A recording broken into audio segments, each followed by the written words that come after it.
Imagine living in a place where electricity doesn't exist. No lights, no gadgets, no smartphones, and no modern appliances. Welcome to the Kawahira village, a fictional name for storytelling, a remote community that has chosen to live completely off the grid, embracing a simple, traditional lifestyle. Here, the villagers rely entirely on natural resources, candles and oil lamps for light, wood fires for cooking, and manual tools for farming and daily chores. Despite the lack of electricity, this community thrives with a deep connection to nature, strong social bonds, and a slow, peaceful rhythm of life. The people here believe that living without electricity helps preserve the environment, reduces stress, and strengthens family and community ties.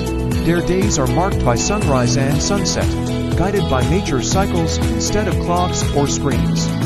While modern technology surrounds the world, Kawahira village remains untouched, a rare example of how humanity can live sustainably without depending on electricity.